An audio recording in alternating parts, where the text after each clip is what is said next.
Colby Melton, SDI, FTH 223 hammer-fired pistols. Instructor, Professor Nagy. Today's date is June 15th, 2024, and this is my Module 3 assignment. Here's my integrity card. I'm on the workbench with the SAR B6. As you can see, this magazine is clear. We're going to go ahead and clear the firearm. That follower is also clear.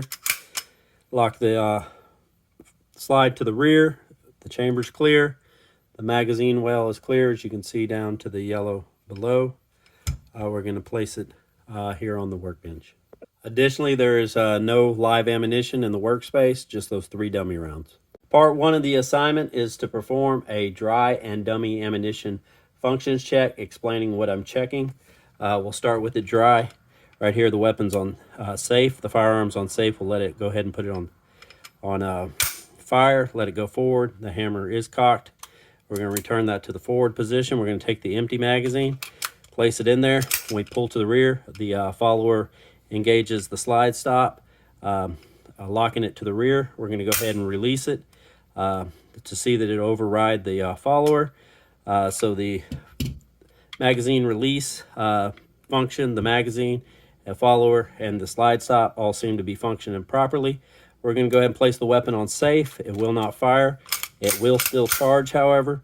We're going to go ahead and put it on fire, let it go forward. As we let it go forward, it's on fire. We'll place it on safe. It won't work in the double action mode, and it also won't slide to the rear. We're going to place it on fire once again. We're going to work the slide a couple times, make sure we don't feel any binding and everything, and the recoil springs returning as it should. It also cocked the weapon. We're going to let it go forward. This time, we're going to check to make sure it cocks. It cocks. Once it's cocked, we're going to fire it, let go, cycle the slide again to make sure that it's cocking. From here, this time we're going to go ahead and pull the trigger. Watch the hammer drop, holding the trigger to the rear. We're going to cycle the action one more time.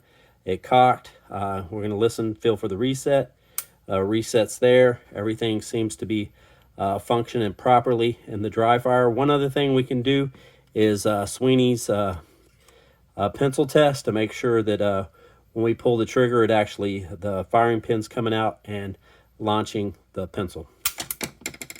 As you can see, it launched the pencil. We're going to go ahead and lock it to the rear, place it back on the workbench, and move on to our dummy ammunition functions check. Action is locked to the rear. We have 3 dummy rounds loaded up. The weapon is on safe. We're going to go ahead and do our dummy ammunitions functions check. We place the magazine in. It locks in place. Hit the release. It comes out. Lock it back in place. But we're going to pull back on the slide and release it to see if it overrides the slide catch. It does. It goes forward. It also cocked the firearm while it was in the thing. It fed. It chambered, and it locked into place. With it on safe, it won't fire. We're going to drop the safety, go ahead and fire it. It fires. We're going to let go of it, check the safety for the double action feature. Doesn't work. Also, the slide won't go to the rear. We're going to let go, hit it again. Double action feature seems to work. We're going to hold it, test our reset throughout the thing. So it extracted, eject, cocked, went forward, fed, chambered, locked, and then we have a trigger reset. We're going to feel it and hear it. You may not have heard the click, but it actually clicked. It reset. So we're going to pull the trigger again. Release it this time because we don't need to necessarily check the reset again. Go ahead and cycle it. Make sure it extracts, ejects, cocks, and then feeds, locks, or feeds, chambers, and locks. It's there. It also cocked. Here we go. We fire it. This time, this is the last round. So we're going to make sure that the follower actually engages the slide stop to lock it in the open position, which it did. We're going to go ahead and drop the magazine, and everything seems to be performing as it should. It passed both functions checks. Part 2 of the assignment is to conduct a field strip and identify the sub-assemblies. It's already been locked to the rear. We're going to let it go ahead and go forward. We're going to leave the hammer charged. We're going to come find our 2 dots, line them up, and with the 2 dots we're just going to go ahead and push down on the slide stop like such, and then pull the slide stop out. We're going to separate the pull the trigger and separate the upper and the lower. So here we have our frame, which is a sub-assembly. We have our slide, which is a sub-assembly. In some circumstances, your barrel, if it had multiple pieces, would be a sub-assembly. This one doesn't. So we have our recoil rod and recoil spring is a sub-assembly. So we have these 3 sub-assemblies and then these 2 magazines, which are also sub-assemblies. Part 3 of the assignment is to conduct a sub-assembly functions check. So first we're going to take our barrel and our slide. We're going to check the locking surfaces of the ribs. They seem to lock in place. We're going to place it back down. This one has a firing pin block safety, but it works opposite of Glock. So in the Glock models or the PSA daggers, if you push it down, you can push the firing pin out. But with this one, if it's pushed in, it won't allow it. So we're going to try to push it in with it pushed in. It won't come out. We'll push it in with it released or out, and we should get a firing pin. Yep, we see a firing pin, a visual firing pin there. All right, so that's good to go. And on this, we'll check our magazine followers to make sure they lock in place and release. They lock in place and they release. We can check our magazine release by pushing it there. We can check our safety, make sure it works. We can check our safety with it cocked, make sure it works. We can check our trigger block or our deactivator. So we're going to pull the trigger and release just past the half cock. And as you saw that shelf right there, it goes back up, which engages on this, which keeps the firing pin from going forward. But if we pull the trigger and let it go, release it, that stays in the down position, which allows the firing pin to actually go forward. We see the little actuators in here. Everything seems to be performing as expected.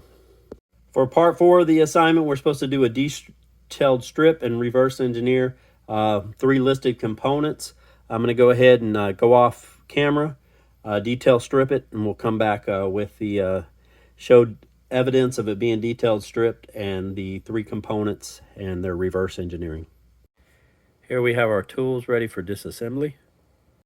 Here we have the SAR B6 completely detailed stripped. We have a compartment for each one of the steps and all of its parts as we went. We have the slide here completely stripped. As you see, there's no safety there, no firing pin, just a hole that goes all the way through. So the firing pin assembly has been removed. Recoil rod and recoil spring are apart from each other, and then we have our stripped frame. As you see, it's just nothing in there. Release it, magazine release, trigger, everything's been taken out. Part 4 continued. We have our 3 listed components: our recoil spring guide, our ejector, and our firing pin. We're supposed to take them out, sketch out everything, and reverse engineer them with all the measurements and stuff. So here's the pictures, there's the parts, and then in part 5, we're supposed to reassemble it. So I'm going to turn off the camera, reassemble it, and come back once it's assembled. Part 5 continued. The firearm has been reassembled and put back together, passed a functions check. Nevertheless, it's clear visually, physically. There's no ammunition in the workspace. We'll go ahead and hit the release, pull the trigger, let it fall, put the magazine in. It locks it to the rear. We can override it right there. Go ahead and try the magazine catch again. Make sure there's no binding. It's locked in the cock position. We'll go ahead and pull the trigger. It doesn't fire. We'll fire it. It's in the double action, so we'll now check the double action. It fires. Check the trigger reset. There's the metallic click. It works. Doesn't fire. Fires. Doesn't fire. Locked to the. It's locked. That fires in double action. The firearm is back together and has passed the functions check, and this concludes our week 3 assignment.